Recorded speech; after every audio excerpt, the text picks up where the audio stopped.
یہ مہینہ عالیشان ہے، یہ رحمت کا جہاں ہے، خوشیوں کا سما سمیٹ لا برکات رمضان، برکات رمضان، برکات رمضان۔ بسم اللہ الرحمن الرحیم، الحمد للہ رب العالمین والعاقبۃ للمتقین والصلاة والسلام علی اشرف الانبیاء وسید المرسلین نبینا وحبیبنا محمد وعلی آلہ وصحبہ الطیبین الطاہرین۔ ناظرین، ایک ایسے مقدس اور مبارک مہینے میں کہ جب جنت کے دروازے کھل چکے، جہنم کے در بند ہو چکے، اور ایک ایسے مہینے میں کہ جس کی ہر رات میں جہنم سے آزادی کے پروانے تقسیم ہو رہے ہیں۔ جی ہاں ناظرین، اسی رمضان المبارک کی ایسی معطر اور مقدس ساعتوں میں کہ جب بندوں کی سننے، بندوں کو دینے، بندوں کو نوازنے، بندوں کو عطا کرنے کے لیے رب العالمین خود عرش بری سے آسمان دنیا پر مستوی ہو چکے ہیں، اب پیغام ٹی وی پر آپ کا ہوسٹ حافظ زین العابدین علوی آپ کو برکات رمضان سحر ٹرانسمیشن میں خوش آمدید کہتا ہے۔ السلام علیکم ناظرین، آج ہم جس اہم بنیادی ٹاپک پر گفتگو کرنے جا رہے ہیں وہ ہے عبادت کا مقصد۔ عبادت کیا ہے؟ یہ محض کوئی رسم ہے یا ایک مکمل طرز حیات ہے، یا یہ محض چند عبادات کا نام ہے؟ یہ سب کچھ جاننے کے لیے آج ہم یہاں بیٹھے ہیں کہ ہمیں پتہ چلے کہ یہ عبادات ہمیں اللہ تعالیٰ کا تقرب، سکون قلب اور معاشرتی اصلاح کی راہ کیسے دکھاتی ہیں۔ تو آئیے ناظرین، آج ہم اس اہم ترین ٹاپک پر ان سوالات کے جواب تلاش کریں گے۔ اسٹوڈیوز میں ہمارے معزز مہمانان گرامی موجود ہیں۔ پہلے مہمان کا میں آپ کو تعارف کرواتا چلوں، معروف مصنف ہیں، ریسرچ اسکالر ہیں، مفتی ہیں، فضیلت الشیخ مفتی محمد نعمان فاروقی صاحب حفظہ اللہ۔ شیخ السلام علیکم ورحمۃ اللہ۔ وعلیکم السلام ورحمۃ اللہ وبرکاتہ۔ کیسے مزاج ہیں؟ خیر وعافیت سے ماشاءاللہ؟ اللہ کا احسان، اللہ تعالیٰ آپ کو برکت دے، سلامت رکھے۔ ناظرین، دوسرے گیسٹ ہیں ہمارے فاضل علوم اسلامیہ ہیں، پیغام ٹی وی میں ریسرچر کی حیثیت سے کام کر رہے ہیں، اور فاضل قراءت سبع عشرہ بھی ہیں، فضیلت الشیخ محترم حافظ عمر وزیر صاحب حفظہ اللہ۔ شیخ السلام علیکم ورحمۃ اللہ۔ وعلیکم السلام۔ کیا حال ہے؟ الحمد آپ خیریت سے؟ اللہ کا بڑا آپ کی آمد کا بے حد شکریہ۔ میں اپنی گفتگو کا آغاز شیخ نعمان فاروقی صاحب آپ سے کرنا چاہتا ہوں، اور سوال کرنے سے پہلے میں آپ کو یہ بتاتا چلوں کہ لائیو کالز ہم لیں گے۔ ہمارا واٹس ایپ نمبر 0321565200، اس پہ آپ کویسچن اپنے سینڈ کر سکتے ہیں، ان کے جوابات ہم آپ کو دیں گے۔ سوال میرا پہلا یہ ہے کہ عبادت اور بندگی، اس کی اصل حقیقت اور فلسفہ کیا ہے؟ ان الحمد للہ والصلاة والسلام علی رسول اللہ۔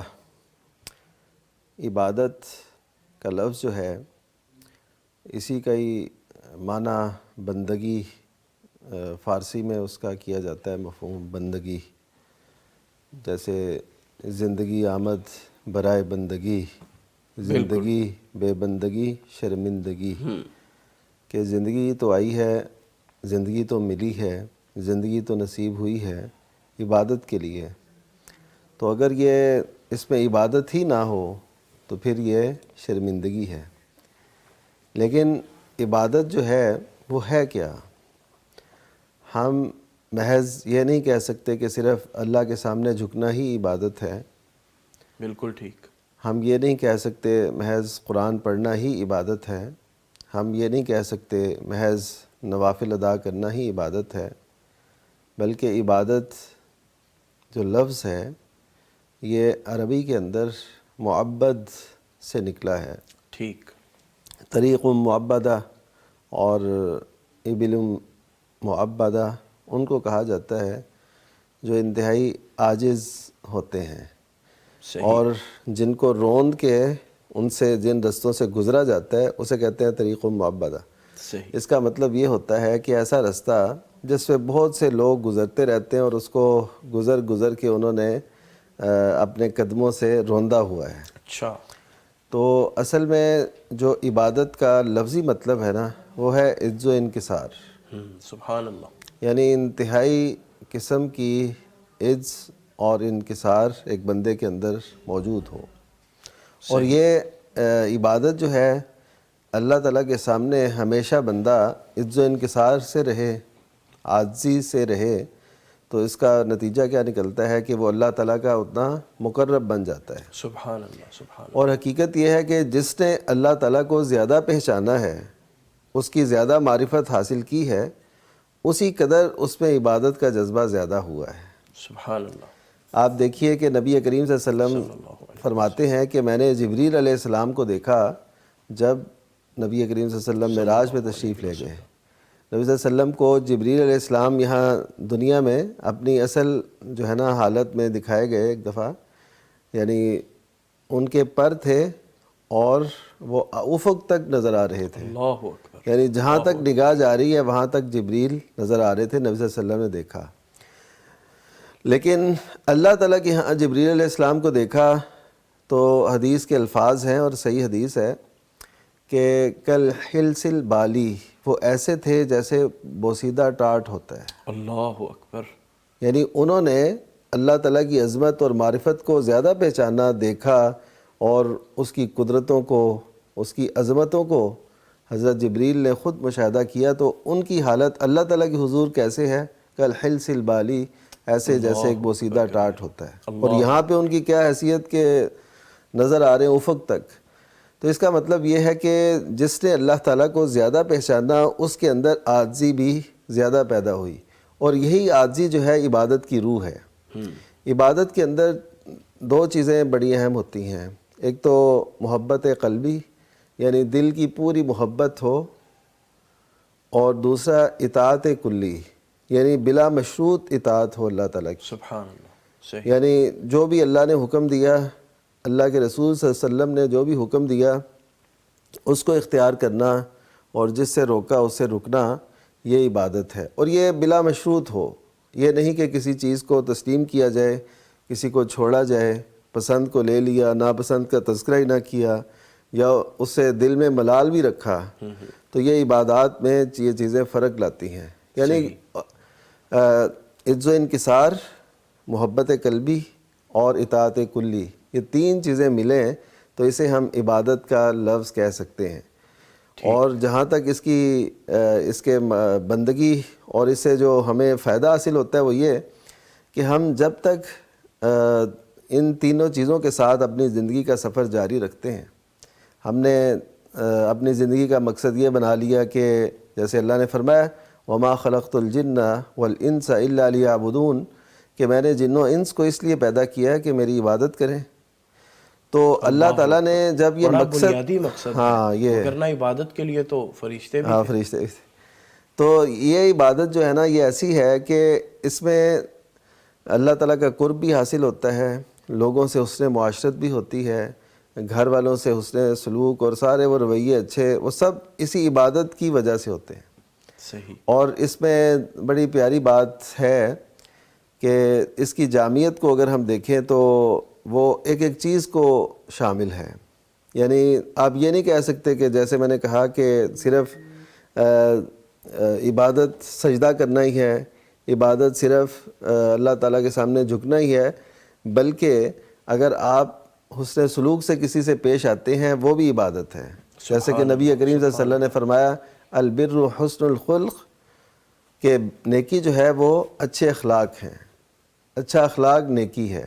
اب وہ نیکی کیسے ہے کہ آپ کسی سے اچھے طریقے سے بات کر رہے ہیں نا، تو ہمیں تو نہیں یاد ہوگا کہ ہم نے کس کو کس سے کیسے ہم ملے، لیکن ہماری یہ مسکراہٹیں بھی ہماری عبادت میں اللہ تعالیٰ کے ہاں لکھی ہوئی. اللہ اکبر. یعنی میں آپ کی بات سے یہ سمجھا ہوں کہ محض نماز، روزہ اور حج یہی عبادت نہیں، بلکہ سماجی، اخلاقی اور روحانی تربیت اور اس کا مظاہرہ یہ بھی عبادت میں شامل ہے. مثلا ابھی دیکھیے ہم ادھر بیٹھے ہیں، ہم گفتگو کر رہے ہیں، اور اللہ ہمیں ریاکاری سے محفوظ فرمائے. آمین آمین. تو ہمارا یہ کہنا عبادت، جو لوگ ہمیں دیکھ رہے ہیں ایک دینی پروگرام کی حیثیت سے کہ ہمیں اللہ کا قرب ملے، یہ بھی عبادت. سبحان اللہ. جن لوگوں نے ہمارے ساتھ تعاون کیا یہ بھی عبادت کی اللہ انہوں اکبر، بے شک، نے، جن کی وجہ سے ہم یہاں پہ بیٹھے ہیں اور ان وسائل کی وجہ سے جو انہوں نے مہیا کیے، تو یہ بھی عبادت ہے۔ سبحان اللہ۔ یعنی عبادت کا اتنا وسیع مفہوم ہے کہ ہم یعنی پوری زندگی جو ہے نا اسی نیکیاں اکٹھی کرتے رہتے ہیں، اللہ تعالیٰ کی عبادت میں ہوتے ہیں۔ یعنی عبادت پوری ایک طرز حیات ہے، زندگی گزارنے کا طریقہ ہے۔ طریقہ۔ شیخ عمر وزیر، میں آپ سے یہ پوچھنا چاہتا ہوں، آپ کو اپنے ساتھ گفتگو میں شریک کرنا چاہتا ہوں، یہ بتائیے کہ عبادت کرنے کا بنیادی مقصد کیا ہے؟ بسم اللہ الرحمن الرحیم نحمدہ و نصلی علی رسول الکریم۔ اللہ تعالیٰ نے انسان کی تخلیق کا جو مقصد پیدا کیا، اپنا بیان کیا ہے، وہ ہے کہ وہ اللہ تعالیٰ کی عبادت کی جائے۔ بے شک۔ اور عبادت کے جو مقاصد ہیں ان میں دو چیزیں وہ بنیادی ہیں۔ ایک ہے للہیت، اللہ تعالیٰ کی رضا، لوجہ اللہ، کہ انسان جو ہے جو بھی عمل کرے، جو بھی کام کرے، جس طرح اللہ تعالیٰ قرآن مجید میں فرماتے ہیں قل ان صلاتی و نسکی و محیایا و مماتی للہ رب العالمین، اے پیغمبر آپ فرما دیجئے کہ میری جو نماز ہے، میری جو قربانی ہے، یہ ساری کی ساری للہ رب العالمین، اللہ تعالیٰ کے لیے ہے۔ اللہ اکبر۔ تو عبادت کا جو مقصد ہے وہ ہے للہیت، اللہ تعالیٰ کی رضا کو حاصل کرنا۔ اور قیامت کے دن جب اہل جنت میں چلے جائیں گے تو اللہ تعالیٰ ان سے فرمائیں گے یا اہل الجنہ، اے جنتیو۔ تو اللہ تعالیٰ پوچھیں گے کہ آپ لوگ جنت میں آ کے اب خوش ہیں، یہاں پہ آ کے آپ لوگ راضی ہیں اور مجھ سے خوش ہیں؟ تو جنتی کہیں گے کیوں نہیں، ہم تو خوش ہیں، اس وجہ سے خوش ہیں کہ تو نے ہمیں وہ کچھ دیا ہے جو تو نے اپنی مخلوق میں سے کسی کو بھی نہیں دیا۔ اللہ اکبر، اللہ اکبر۔ تو اللہ تعالیٰ فرمائیں گے کہ میں تمہیں جو ہے نا اس سے بھی اور کچھ زیادہ بہتر دینا چاہتا ہوں، اس سے بھی بہتر اس سے بھی بہتر عطا کرنا چاہتا ہوں۔ تو وہ جنتی پوچھیں گے کہ اے اللہ، اس سے بہتر اور ہمیں کیا مل سکتا ہے کہ تو نے جو ساری نعمتیں ہیں، ساری جو چیزیں ہیں وہ تو نے ہمیں عطا کر دی ہیں، تو اس کے علاوہ تو اور مزید تو ہمیں کیا عطا کرنا چاہتا ہے؟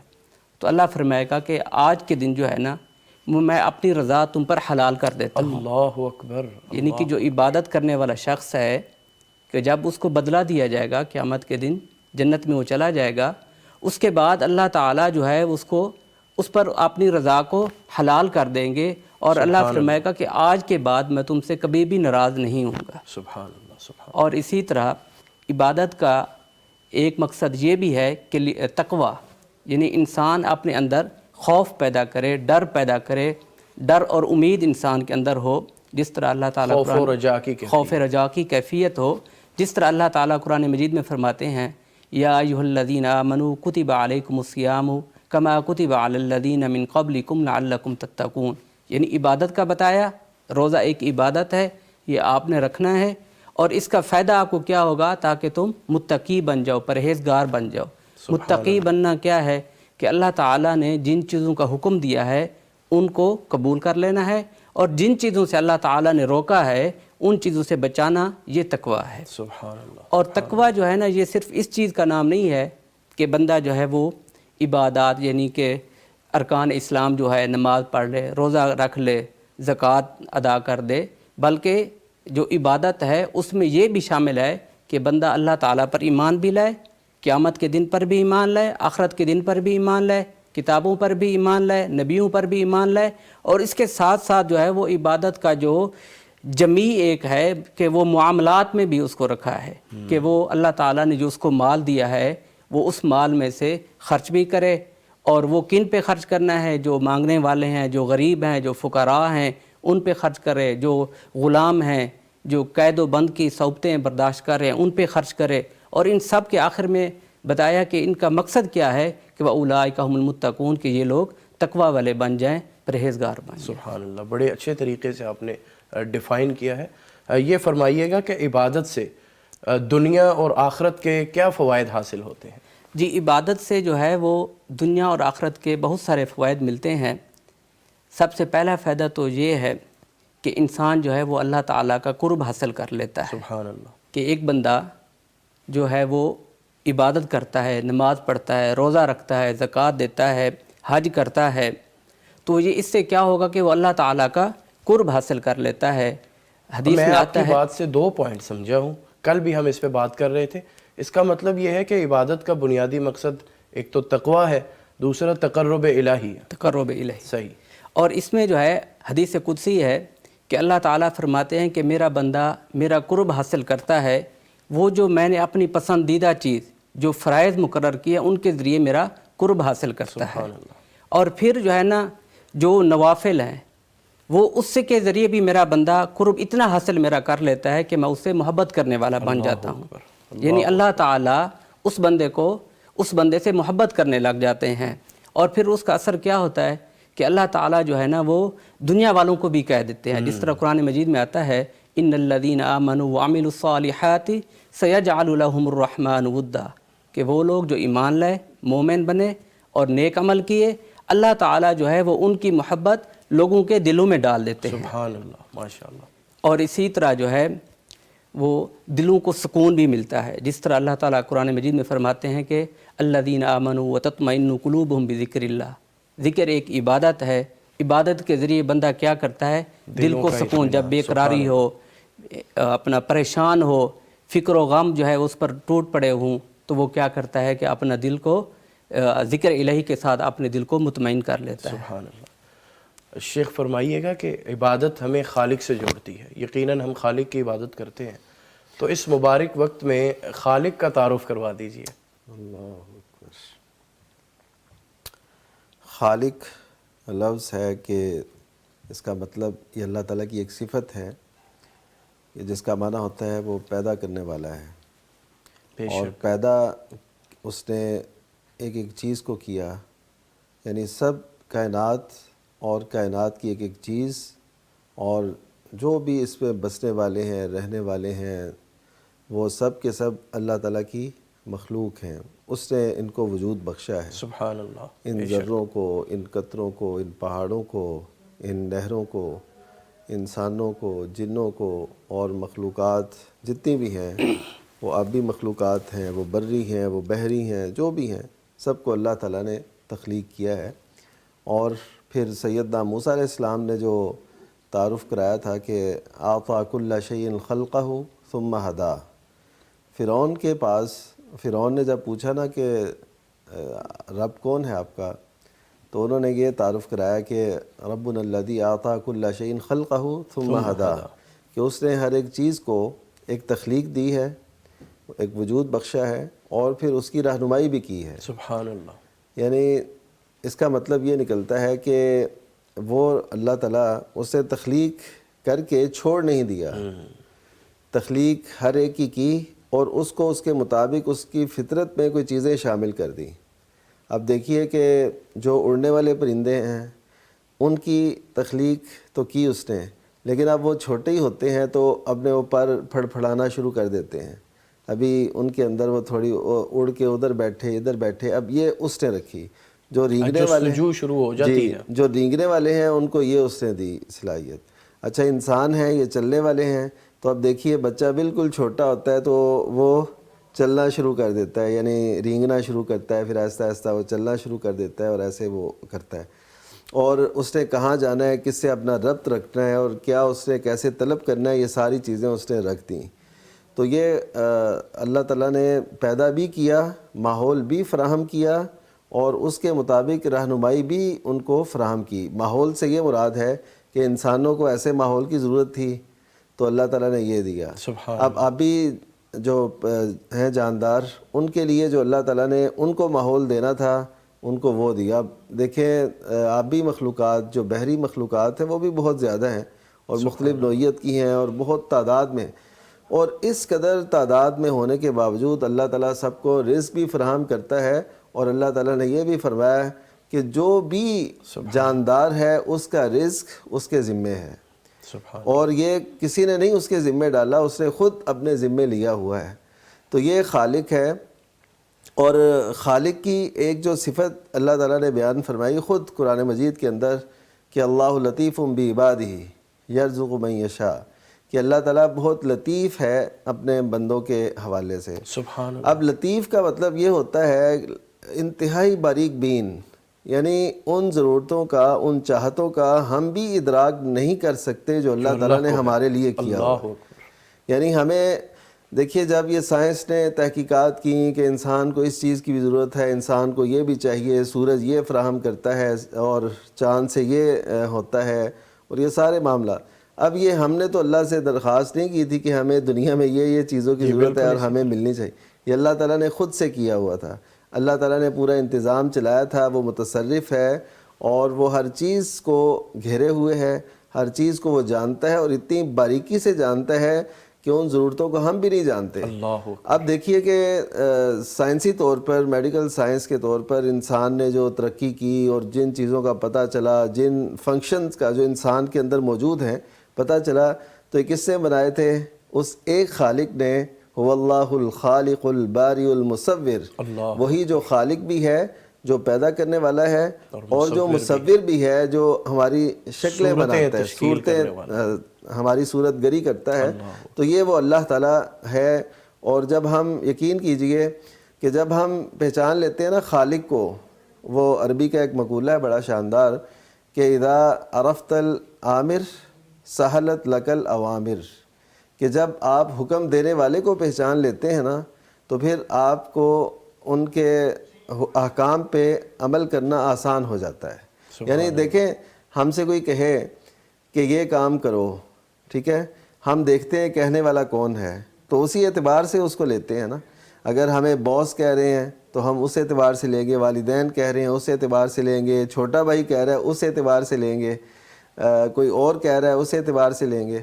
تو یہ ہوتا ہے کہ کہنے والا کون ہے اس کو پہچاننا۔ یہ جو اس موقع پہ یہ بات آپ نے سوال کیا انتہائی اہم ہے کہ جب تک ہم اپنی زندگی میں اپنے خالق کو نہیں پہچانتے تو زندگی جو ہے نا وہ شرمندگی رہتی، وہ زندگی بہرحاوی کا شکار رہتی ہے، یعنی ہم نے اپنے مقصد حیات کو پہچانا ہی نہیں، تو اس وجہ سے زندگی کسی کی کہاں پہ کھو رہی ہے، کسی پہ کہاں پہ گزر رہی ہے اور کسی کی کہاں پہ بسر ہو رہی ہے۔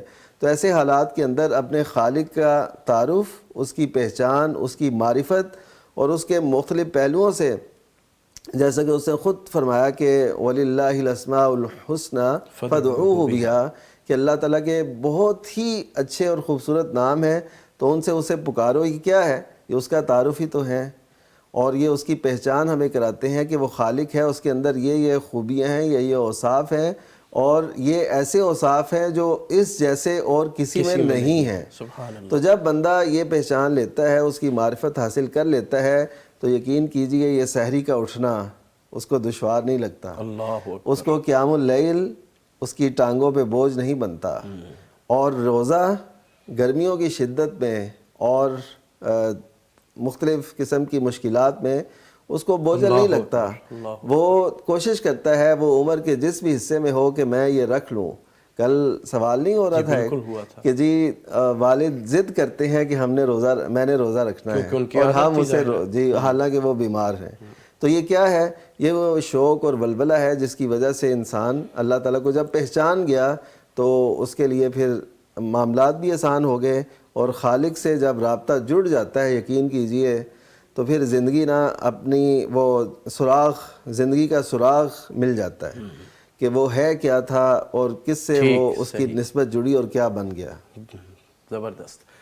ناظرین، عبادت کا مقصد کیا ہے؟ اللہ تعالیٰ نے ہمیں کس لیے پیدا کیا؟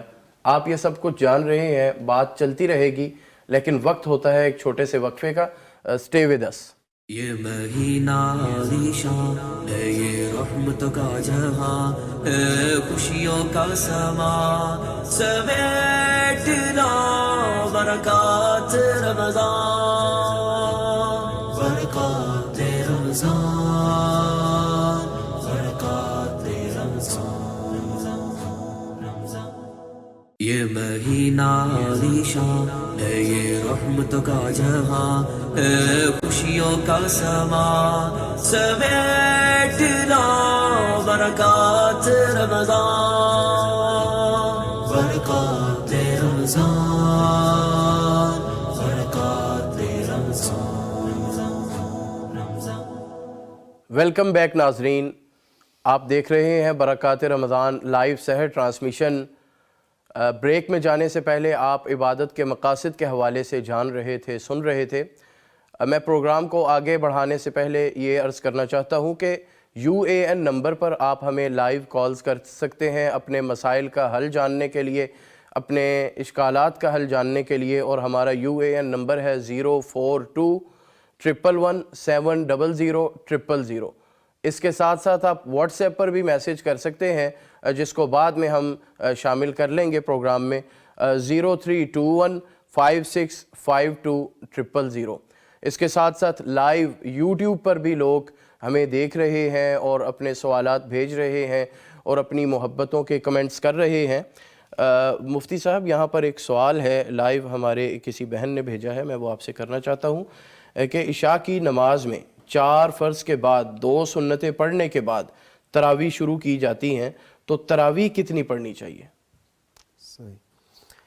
اس میں ایسا ہے کہ یہ تو ٹھیک ہے کہ پہلے نماز پڑھیں گے فرض، اور اس کے بعد سنتیں، اور اس کے بعد تراویح شروع کریں گے۔ ٹھیک ہے، یعنی یہ سنتیں اور تراویح کو ایک نہیں سمجھنا، وہ علیحدہ ہے اور یہ علیحدہ ہے۔ ٹھیک ہے، کیونکہ تراویح جو ہے یہ قیام اللیل ہے، اور اسے ہی تہجد کہہ لیں، اسے وطر کہہ لیں، تو وہ ظاہر ہے اس کا بعد میں مقام آئے گا، پہلے سنتیں ادا کرنی ہوں گی۔ ٹھیک ہے۔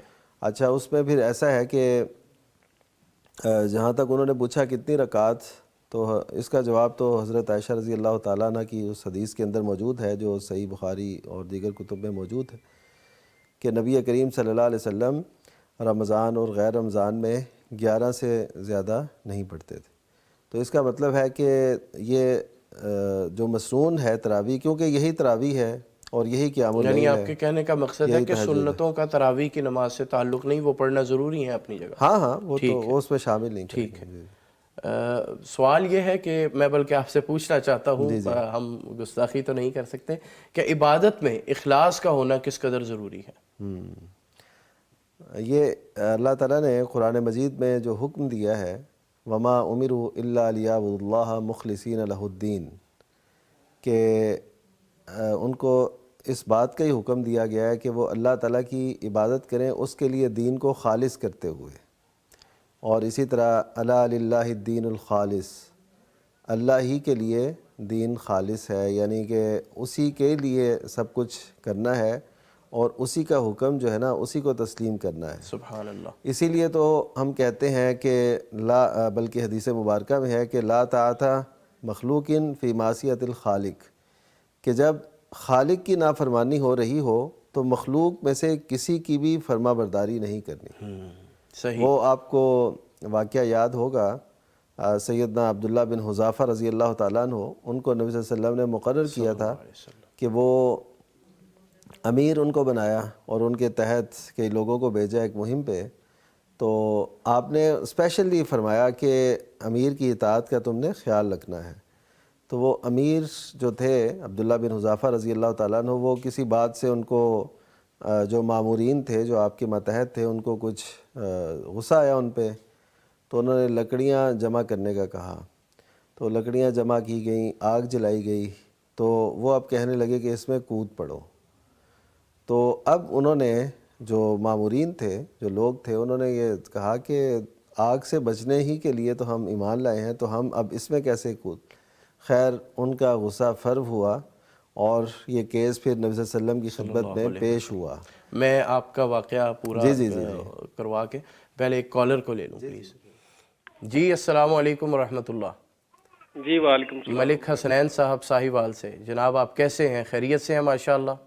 جی الحمدللہ، آپ کیسے ہیں؟ جناب آپ کا کیا سوال ہے؟ سر میرا سوال ہے زکوٰۃ کے حوالے سے۔ جی فرمائیے۔ میں یوٹیوب پہ سن رہا تھا کچھ کلپس تھے، اس میں نا یہ آیا تھا کہ 12 مہینے تک آپ پوزیشن ہونی چاہیے اس کی، جو بھی مال ہے آپ کے پاس ہے۔ تو میرا سوال یہ ہے، 2 سوال ہے۔ پہلا سوال یہ ہے کہ اگر فرض کریں مجھے اس منتھ میں کوئی اماؤنٹ آتی ہے، پیسے آتے ہیں سیلری سے یا کسی بھی جگہ سے، تو میں اس کو زکوٰۃ کے نصاب میں شامل کروں گا یا نہیں کروں گا؟ ٹھیک ہے۔ اور دوسرا سوال یہ ہے کہ جو زکوٰۃ کے پیسے ہیں ان سے میں افطاری کروا سکتا ہوں، یا کسی کو، جس بندے کو میں یہ نہیں بتانا چاہتا کہ یہ زکوٰۃ ہے میں آپ کو دے رہا ہوں، لیکن مجھے لگتا ہے کہ وہ ڈیزرونگ ہے، میں اس کو عیدی کہہ کے اس کو دے سکتا ہوں؟ ٹھیک ہے، آپ کا سوال مکمل ہو گیا؟ جی مکمل۔ جی بہت شکریہ، ہم آپ کو جواب لے دیتے ہیں مفتی صاحب سے۔ آپ کا بے حد شکریہ، آپ نے ہمیں کال کی، پیغام ٹی وی کو آپ لائیو دیکھ رہے ہیں. Thank you.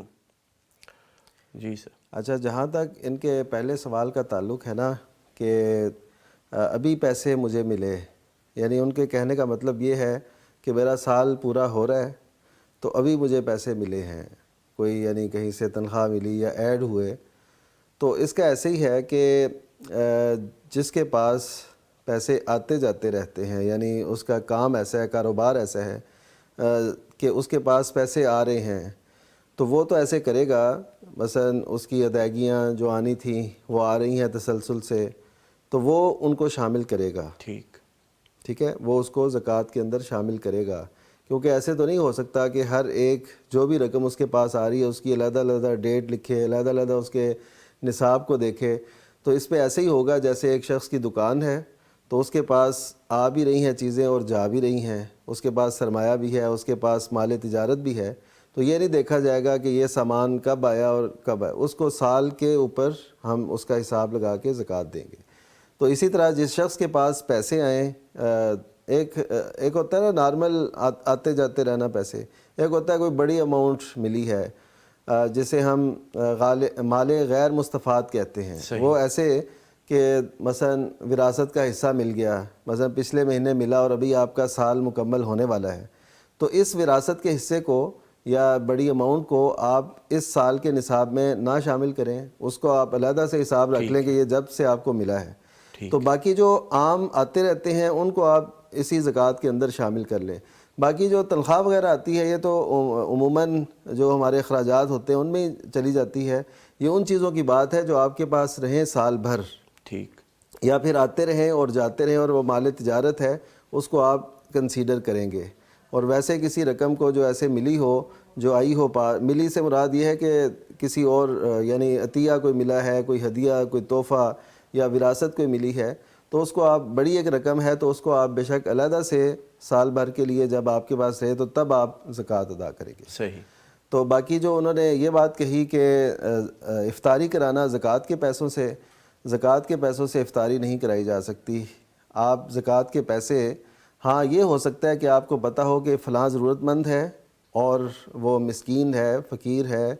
فقیر سے مراد یہ ہے جو ضرورت مند ہوتے ہیں. فقیر کا لفظ جو فقراء قرآن مجید میں آتا ہے نا، وہ یہ نہیں ہے کہ جو سوال کرنے والا ہو، بلکہ فقیر کا مطلب یہ ہوتا ہے جو محتاج ہے. یہ نا لفظ ہے فقار سے. فقار کہتے ہیں کمر کی ہڈیوں کو جس کے اندر گیپ ہوتا ہے نا ایسے، تو اس کو کہتے ہیں فقر.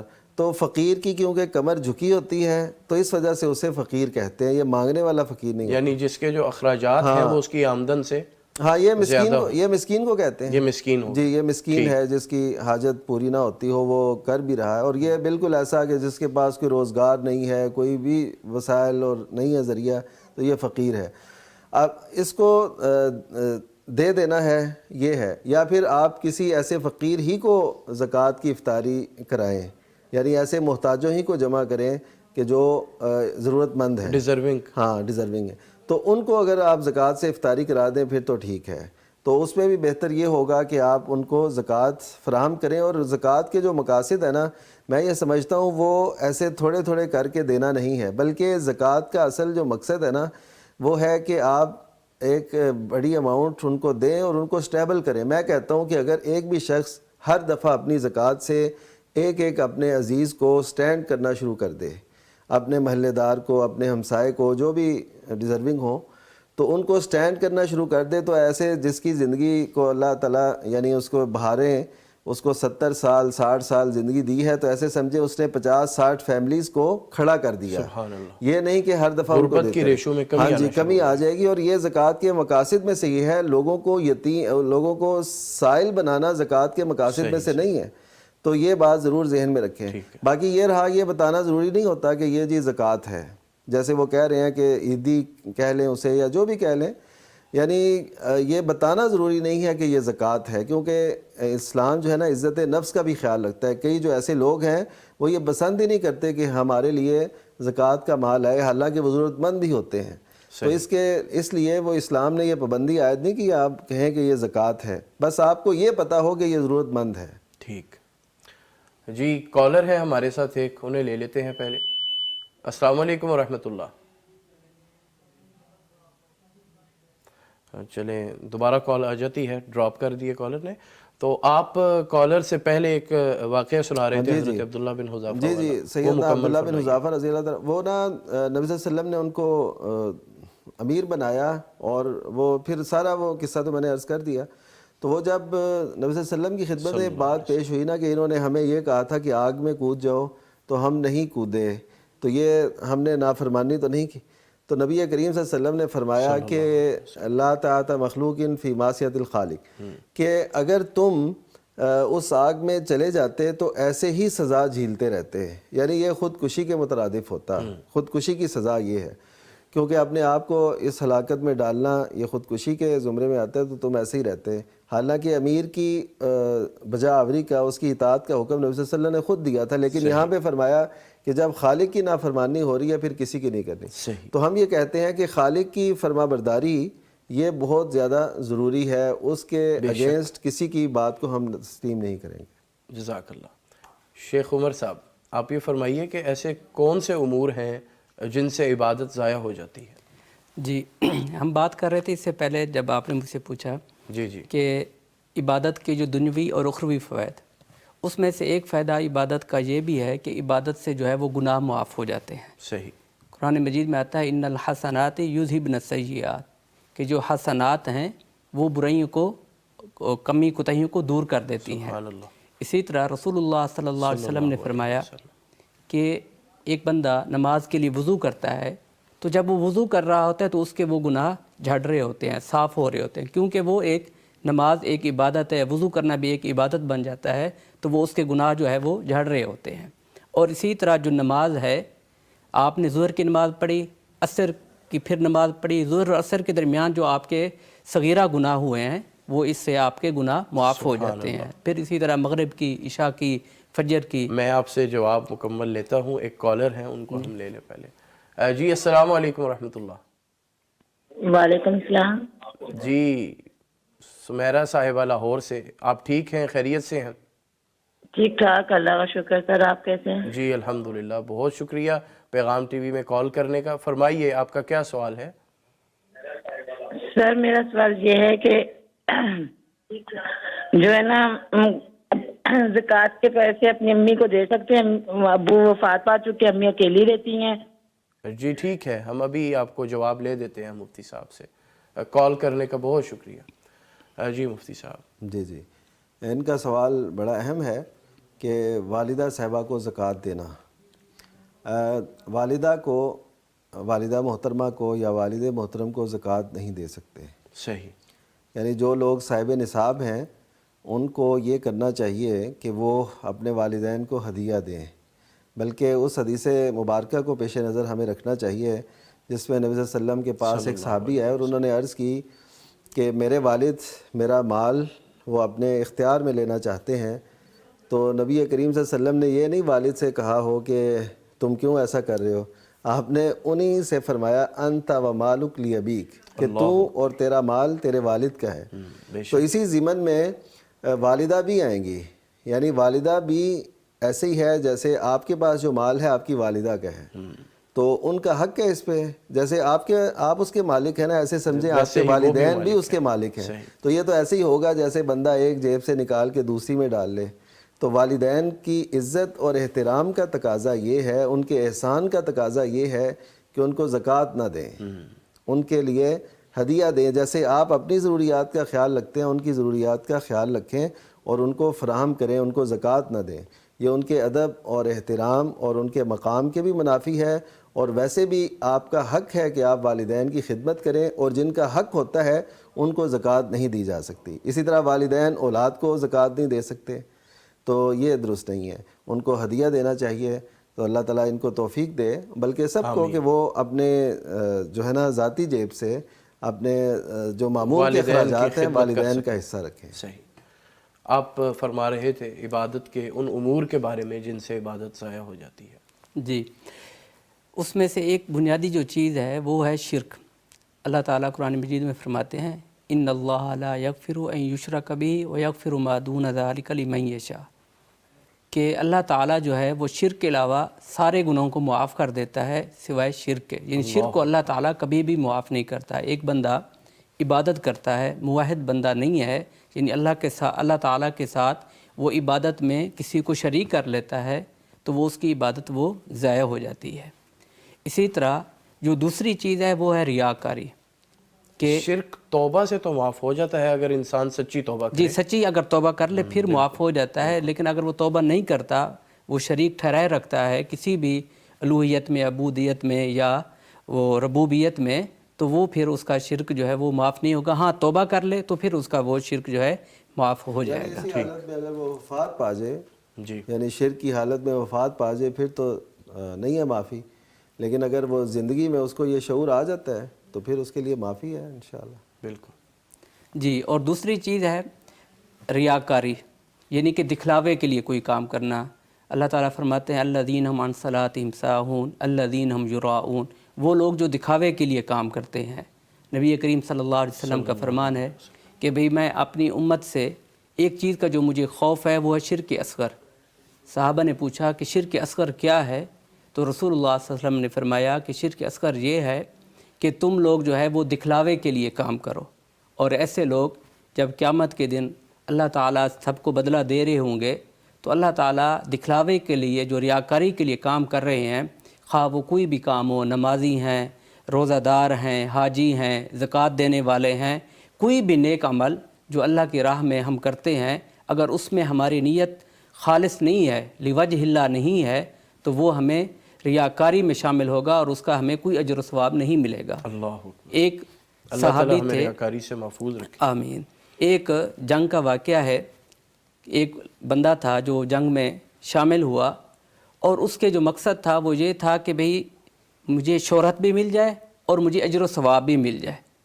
تو اللہ تعالیٰ نے جو رسول اللہ صلی اللہ علیہ وسلم نے فرمایا ایسے شخص کے بارے میں کہ اس کے لیے کوئی حصہ نہیں ہے، یعنی کہ وہ جتنی مرضی لڑیاں کرتا پھرے، جتنی مرضی جد و جہد کرتا پھرے، لیکن اس کی جو نیت ہے کہ مجھے شہرت مل جائے، تو ریاکار شخص کو جو ہے وہ دنیا میں تو اس کا نام بن جائے گا کہ وہ اس کو لوگ کہہ دیں کہ بھی غازی ہے، حاجی ہے، نمازی ہے، روزہ دار ہے، لیکن قیامت کے دن اللہ تعالیٰ کہے گا کہ جاؤ اب ان لوگوں سے جا کے اپنا بدلہ لو، اپنا وہ انعام لو جن کو دکھانے کے لیے تم نے یہ کام کیا۔ صحیح، ٹھیک۔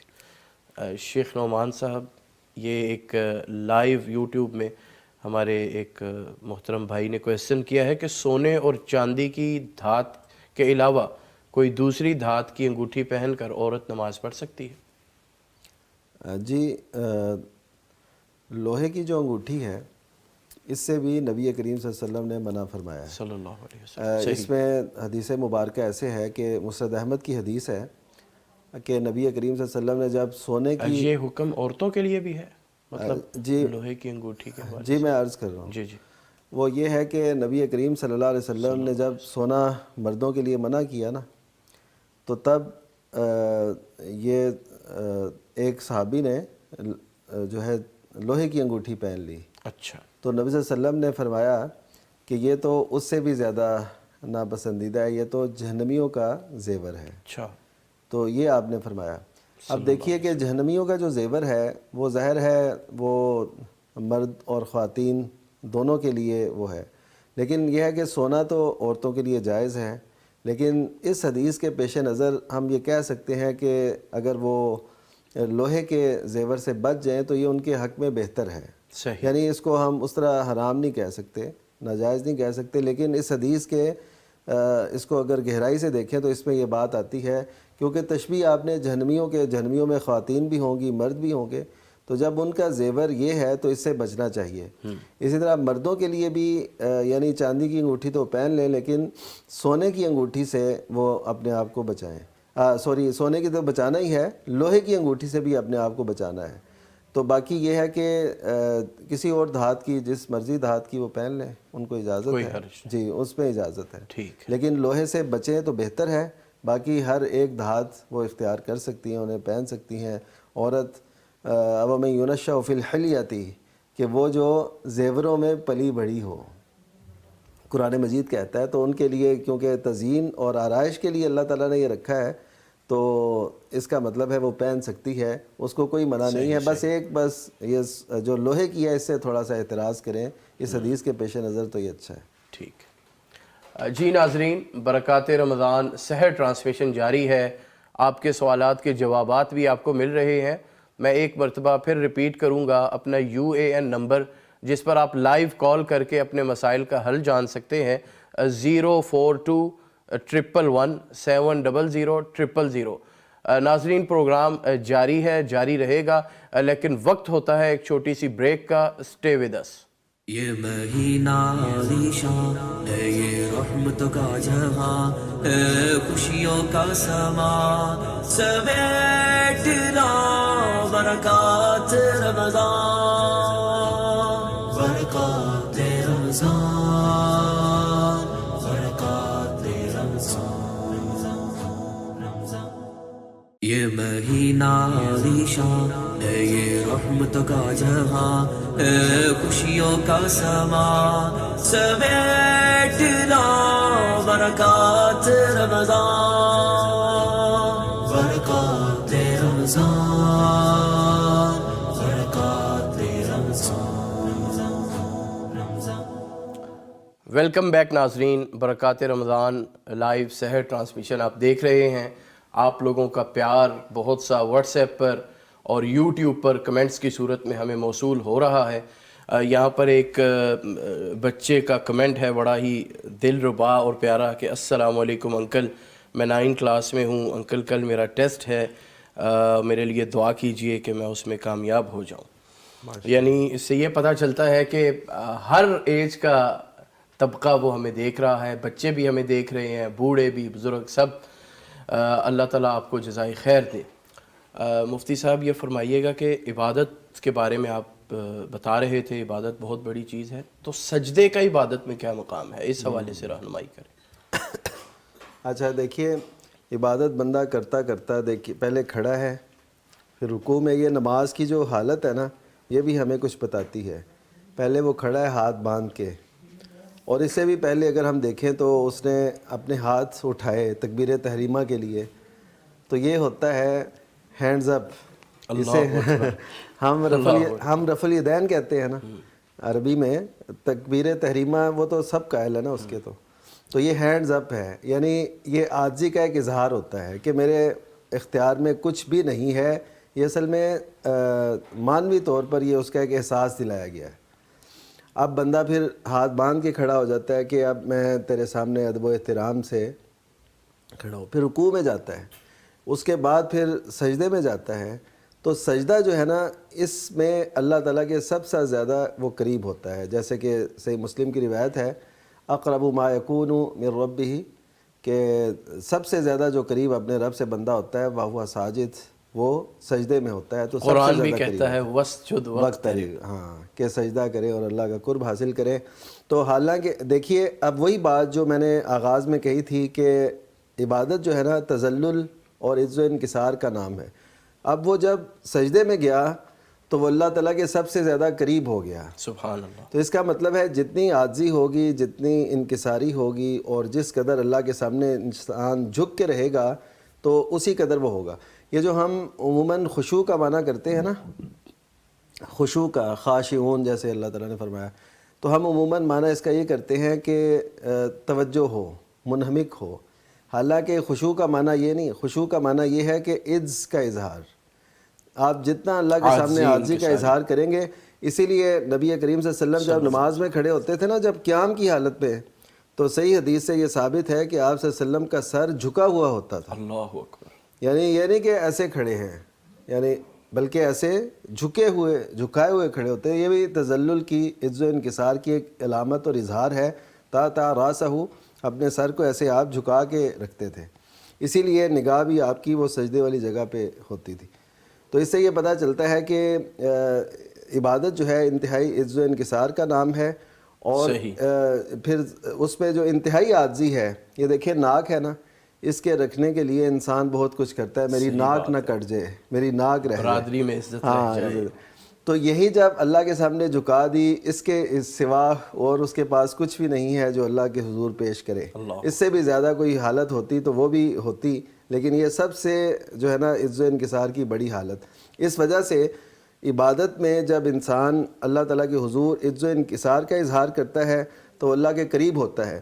اور جو عبادت سے ایک طرف ہوتا ہے عبادت نہیں کرتا تو وہ تکبر میں آ جاتا ہے. ایسے سمجھے کہ اس نے اللہ کو بڑا سمجھنے کی بجائے اپنے آپ کو بڑا سمجھا, اپنی خواہش کو بڑا سمجھا, اپنے جو منصوبے ہیں ان کو بڑا سمجھا. اس نے یہ نہیں دیکھا کہ میں زندگی کا مقصد کیسے پورا کر سکتا ہوں, تو اس وجہ سے وہ تکبر کرتا ہے. اور ابلیس اس پہ سب سے بڑا تھا, ابا واستکبر, اس نے انکار کیا اور تکبر کیا, اور تکبر انکار کی وجہ بھی تکبر ہی تھا. اس کا مطلب ہے جو شخص اللہ کے سامنے نہیں جھکتا, عز و انکسار کا اظہار نہیں کرتا, وہ متکبر ہے. اللہ اکبر.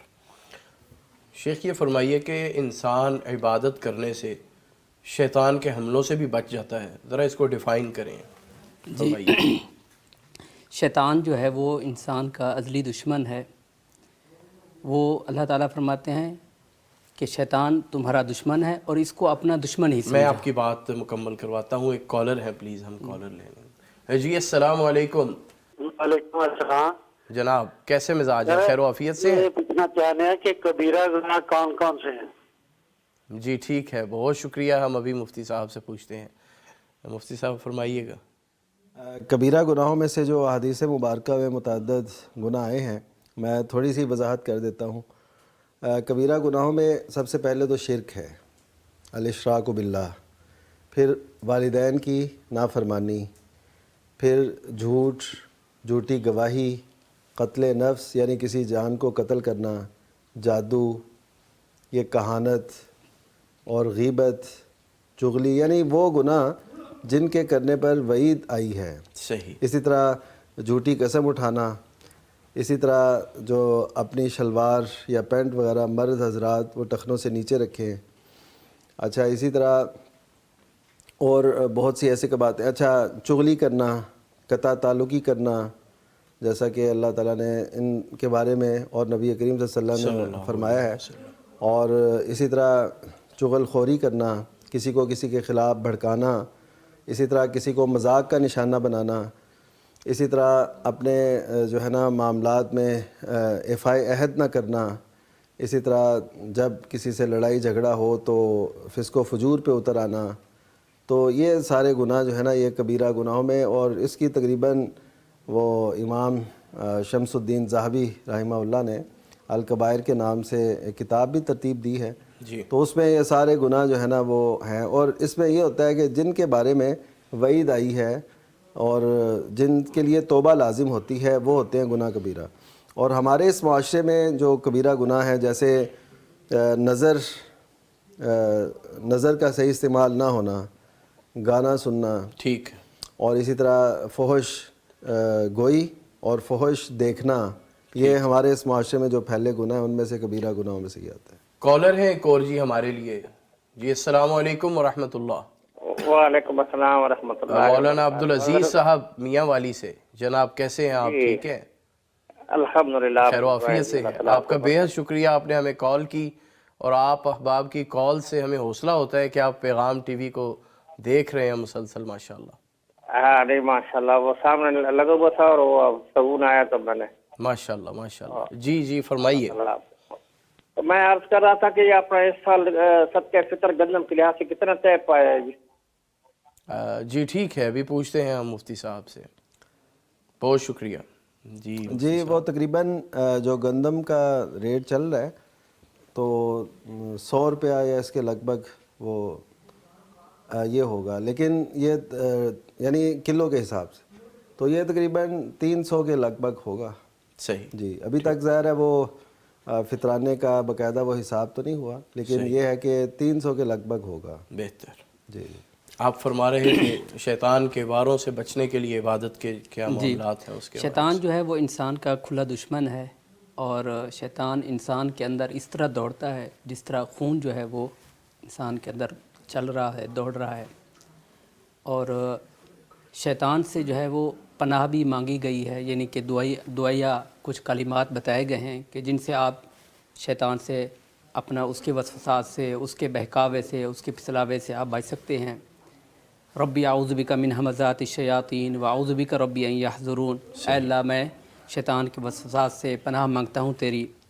اور اسی طرح جب انسان کو غصہ آ جائے تو رسول اللہ صلی اللہ علیہ وسلم نے فرمایا کہ اس وقت آپ جو ہے وہ اعوذ باللہ من الشیطان الرجیم پڑھ لیں. اسی طرح جب آپ واش روم جا رہے ہیں تو نبی کریم صلی اللہ علیہ وسلم نے واش روم میں جانے کی جو دعا بتائی ہے، بسم اللہ اللہم انی اعوذ بک من الخبث والخبائث، اور اسی طرح رسول اللہ صلی اللہ علیہ وسلم کا فرمان ہے کہ آپ سفر پہ جا رہے ہیں، کسی جگہ پہ آپ نے پڑاؤ کیا ہے یا کسی جگہ پہ آپ منزل پہ کسی پہ نئی منزل پہ پہنچے ہیں، وہاں پہ آپ کچھ ٹائم کے لیے ٹھہرے ہیں، تو وہاں جو ہے وہ آپ یہ دعا پڑھ لیں، اعوذ بکلمات اللہ التامات من شر ما خلق. تو جب تک آپ وہاں پہ رہیں گے آپ کو کوئی چیز کوئی نقصان نہیں پہنچائے گی، آپ خیر و عافیت سے وہاں سے نکل جائیں گے. صحیح. تو شیطان سے حملے سے بچنے کے لیے مختلف جو ہیں وہ دعائیں جو بتائی گئی ہیں، ادعیہ بتائی گئی ہیں، انہیں ہمیں پڑھ لینا چاہیے. اور اسی طرح بچوں کو نبی کریم صلی اللہ علیہ وسلم کا جو دم جو سیدنا حسن و حسین رضی اللہ عنہما کو کرتے تھے، اعوذکما بکلمات اللہ التامہ، تو اس طرح کے جو دم ہیں، اور اسی طرح من کل شیطان وہامہ من کل عین لامہ، اور اسی طرح صبح و شام کی جو دعائیں ہیں اس میں بھی ہے کہ بسم اللہ الذی لا یضر مع اسمہ شیء فی الارض ولا فی السماء وہو السمیع العلیم. تو مختلف ادعیہ جو احادیث میں مذکور ہیں ان کے ذریعے سے ہم شیطان کے حملوں سے بچ سکتے ہیں. جی بہت بہتر. مفتی صاحب یہ لائیو یوٹیوب پر ایک سوال ہے کہ السلام علیکم، میں لاہور سے، میرا سوال یہ ہے کہ رمضان میں سحری کے ختم ہونے کا صحیح وقت کیا ہے؟ آیا کہ اذان کے دوران کھایا پیا جا سکتا ہے؟ اس حوالے سے صحیح احادیث کی روشنی میں بتائیے. جی دیکھیے، جب فجر کی اذان کا وقت ہو جائے، یعنی کوئی اگر اذان لیٹ دے رہا ہے اس پہ ہم نہیں جائیں گے. جی جب وہ آج نیٹ پہ اور سب سہولتیں موجود ہیں، جی جی بالکل، کہ آپ کو پتہ چل جاتا ہے کہ کتنے بجے کتنے منٹ پر سحری کا وقت ختم ہو رہا ہے، تو عموماً ایسے ہی کوشش کرنی چاہیے کہ وہ ہم اس سے پہلے ختم کر دیں. جی بہتر. اس میں یہ بات بھی جان لیجئے کہ نبی کریم صلی اللہ علیہ وسلم نے جیسے یہ فرمایا نا کہ اجل الفطرہ، کہ افطاری کو وقت ہوتے ہی کر لو، یعنی اس میں مزید تاخیر کا شکار نہ ہو. اسی طرح آپ کا یہ بھی فرمان ہے کہ وَأَخِّرُ السُّحُورِ، کہ سحری کو مؤخر کرو، یعنی آخری وقت تک لے کے جاؤ. یہ بھی حدیث مبارکہ ہے، مسند احمد کی اور صحیح حدیث ہے. تو اس سے یہ پتہ چلتا ہے کہ ہمیں مؤخر کرنا چاہیے، لیکن مؤخر کا مطلب یہ نہیں ہے کہ اذان ہو رہی ہو تو ہمیشہ آپ کا یہ معمول ہو. جب وقت ہوا آج تو ہمیں پتہ چل گیا نا اتنے منٹ میں ختم ہے، تو ہمیں اختتام کر دینا چاہیے. اب دوسری بات یہ ہے کہ اگر کسی کو کوئی حاجت ہے، اس کے ہاتھ میں کوئی چیز پکڑی ہے، سنن ابی داؤد کی روایت ہے، نبی صلی اللہ علیہ وسلم نے فرمایا کہ اس کے ہاتھ میں کوئی چیز ہے، وہ سحری کر رہا ہے، تو وہ اپنی حاجت پوری کر لے. صحیح، بہتر. کالر ہے جی ایک، ہم پہلے کالر لیں گے. جی السلام علیکم ورحمۃ اللہ. وعلیکم السلام صاحب لاہور ورحمۃ سے، اللہ کیسے مزاج ہے جی؟ آج تو ماشاءاللہ لاہور سے بہت سی کالز آ رہی ہیں. جی ایسا ہے کہ نا میں نے سوال کیا تھا کہ ہم ایک قرآن پڑھتے ہیں یا درود پڑھتے ہیں، اور اگر ہم ریکارڈنگ کر کے اس کو سنتے ہیں تو کیا اتنا ہی ثواب ملتا ہے یا اس میں کوئی فرق پڑتا ہے ثواب میں؟ بار بار اس کو سنیں، ٹھیک ہے، قرآن کو سننا جی اور ایک پڑھنا. ٹھیک ہے. ہم ابھی مفتی صاحب سے پوچھتے ہیں. مفتی صاحب شارٹلی بتائیے. جی اصل میں جی اور پڑھنا جو ہے نا، پڑھنا اس کا ثواب زیادہ ہے، کیونکہ نبی صلی اللہ علیہ وسلم نے فرمایا من قرأ حرفا، کہ جس نے ایک حرف پڑھا تو پڑھنے کا ثواب زیادہ ہے. لیکن آپ جانتے ہیں کہ سننا بھی بعض اوقات ضروری ہوتا ہے اپنی بہتری کے لیے، اپنی تجوید، اپنی قرات کو بہتر کرنے کے لیے سننا بھی ہوتا ہے. تو اسی طرح جو اہل جہنم ہیں ان کے متعلق کہا گیا، وہ کہیں گے لو کننا نسمع او ناقل ما کننا فی اصحاب السعیر، اگر ہم سنتے ہوتے اور عقل سے کام لیتے تو آج جہنمیوں میں سے نہ ہوتے. تو وہ کیا سننا ہے؟ یہی قرآن. اور یہ ظاہر ہے بعض اوقات بندہ پڑھ نہیں سکتا، سن سکتا ہے. بالکل صحیح بات. تو اس وجہ سے دونوں سے فائدہ اٹھانا چاہیے، لیکن پڑھنے کا ثواب ظاہر ہے زیادہ ہے. اس میں تفکر کا موقع بھی ملتا ہے، اس میں زبان بھی حرکت کر رہی ہے، اس میں سن تو رہا ہی ہوتا ہے نا، جو بندہ پڑھ رہا ہے وہ سن بھی رہا ہوتا ہے. اسی وجہ سے آپ دیکھتے ہیں جو سن نہیں سکتا وہ بول بھی نہیں سکتا. تو اس وجہ سے یعنی پڑھنے کا ثواب جو ہے زیادہ ہے، سننے کا اس سے کم ہے، لیکن دونوں اپنے اپنے وقت پہ کرنے چاہیے. سبحان اللہ. ٹھیک ہے، ٹائم بہت شارٹ ہے، لیکن میں یہ چاہتا ہوں کہ آپ آخر میں یہ بتلائیے کہ بعض لوگ ایسے ہوتے ہیں جو اپنی جوانی میں عبادت کی طرف رجحان نہیں رکھتے، لیکن بڑھاپے میں آ کے اللہ تعالیٰ انہیں یہ توفیق عنایت فرما دیتے ہیں، وہ عبادت کرتے ہیں بکثرت، لیکن ان کے اندر ایک یہ بہت زیادہ ریگریٹ رہتا ہے، وہ روتے رہتے ہیں کہ ہماری جوانی ضائع ہو گئی. تو میں چاہتا ہوں کہ پروگرام کے اختتام سے پہلے آپ ایسے لوگوں کے لیے کچھ خوشخبری کی باتیں اللہ تعالیٰ نے جو قرآن و حدیث میں بیان فرمائی ہیں ان پر ذرا روشنی ڈال دیں۔ ہاں جی، اس میں ایسا ہے کہ نبی کریم صلی اللہ علیہ وسلم کا ارشاد ہے کہ اللہ تعالیٰ کسی شخص کو آخری وقت میں شہد پلاتا ہے، اصلہ اللہ کے لفظ ہیں، شہد پلاتا ہے۔ تو صحابہ نے عرض کی کہ شہد پلانا کیا ہے؟ تو نبی کریم صلی اللہ علیہ وسلم نے فرمایا کہ آخری وقت میں اللہ تعالیٰ کسی کو یہ توفیق دے دیتا ہے کہ وہ نیکی کی طرف راغب ہو جاتا ہے، یعنی آخری وقت میں بھی ایسے کرنا یہ بھی بہت بڑی نیکی ہے، اور یہ اللہ تعالیٰ کی طرف سے بہت بڑے عنایات میں سے ہے۔ صحیح بات۔ ہم تو تانا دیتے ہیں نا کہ ساری زندگی اس کی دیکھو کہاں پہ گزری، عموماً جو لوگ کسی محکمے سے ہوتے ہیں ریٹائرڈ، ان کو لوگ تانا دے رہے ہوتے ہیں دیکھو ساری زندگی کیا کرتا رہا اور اب اس کی حالت دیکھو، یعنی اب یہ نماز پڑھ رہے ہیں، اب یہ روزے داڑھی رکھ لی ایسے، تو اس کو مذاق کا نشانہ بناتے ہیں۔ یہ ہمارا حق نہیں ہے۔ ہمیں یہ چاہیے کہ ہم اپنی فکر کریں کہ ہمیں اللہ تعالیٰ زندگی کے آخری لمحات میں اچھا خاتمہ نصیب کر دے، اور ہماری زندگی کے آخر جو ہے وہ اچھا ہو، کیونکہ انما الاعمال بالخواتیم۔ تو جس کو یہ حاصل ہو جائے، آپ وہ جانتے نہیں 100 بندوں کا قاتل، تو اس نے آخر میں بس توبہ کی نا، توبہ بھی ایسے کی کہ وہ اس طرف جا رہا تھا جو نیک لوگوں کی بستی تھی، تو اللہ تعالیٰ نے اس کا کیسا اچھا انجام کر دیا۔ تو اس وجہ سے جو ذاتی معاملات ہیں نا، ان میں کسی اور کو حق حاصل نہیں ہے کہ کسی بارے میں کوئی کمنٹس کرے، کوئی بات کرے، بلکہ ہم سب کو اپنی فکر کرنی چاہیے اور دوسروں کے بارے میں ایسے لوگوں کا حوصلہ بڑھانا چاہیے بالکل، تاکہ وہ اس پہ پختہ ہو۔ اور یہ اللہ تعالیٰ کی عنایات، جیسے میں نے ابھی حدیث سنائی کہ اللہ تعالیٰ انہیں شہد پلاتا ہے، تو یہ لوگ ایسے سمجھے اللہ تعالیٰ انہیں شہد پلا رہا ہے، اور یہ بھی اللہ تعالیٰ کی عنایات میں سے ہے کہ وہ کسی پر آخری وقت میں ایسی بلیسنگ کرے اور وہ عبادت کی طرف آ جائے، وہ ریاضت کی طرف آ جائے، وہ توبہ کی طرف آ جائے، اور یہ بہت بڑی خوبی ہے۔ اس کو کبھی بھی تانا نہیں سمجھنا چاہیے۔ ہاں، کسی کو جوانی میں یہ موقع مل جائے رجوع کا، توبہ کا، تو یہ تو پھر شیوہ پیغمبری ہے۔ در جوانی توبہ کردن شیوہ پیغمبری، یعنی توبہ کرنا جوانی کے عالم میں یہ پیغمبروں کی عادت ہے، ان میں سے ہے۔ جی کالر ہیں ایک۔ السلام علیکم ورحمۃ اللہ۔ جی السلام علیکم ورحمۃ اللہ۔ سر میری آواز آ رہی ہے؟ جی آ رہی ہے، آپ پلیز سوال کیجئے گا۔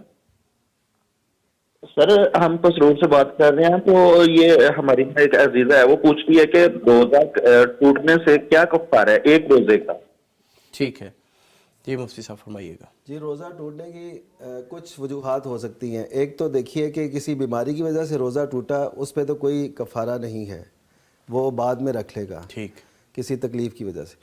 اگر روزہ ٹوٹا ہے میاں بیوی کے ملاقات سے، ٹھیک ہے، اس میں اگر بیوی شامل نہیں ہے، میاں کی طرف سے یہ ہے، تو اس کے ذمہ 2 مہینے کے مسلسل روزے ہوں گے، ٹھیک ہے، یہ کفارہ ہے۔ اور اگر روزہ توڑا ہے بیوی سے تعلق کے علاوہ کسی اور چیز سے، یعنی ویسے ہی روزہ توڑ لیا، تو اس کے لیے توبہ ہے، ایسے سمجھے اس نے بہت بڑا جرم کیا ہے، اس کا کوئی کفارہ نہیں ہوگا، اس کو توبہ کرنی پڑے گی، اور اچھا بہتر ہے کہ وہ کلمہ بھی دوبارہ پڑھ لے اور پھر اس طرح اپنی تجدید کر لے ایمان کی۔ یعنی اس سے یہ پتہ چلتا ہے کہ بلا عذر روزہ توڑنا بہت بڑا جرم ہے۔ جی روزہ توڑنا ایک جرم ہے، فرض روزہ، جی فرض روزہ اگر کوئی بلا عذر توڑتا ہے تو یہ ایک جرم ہے، اس کو توبہ کرنی چاہیے۔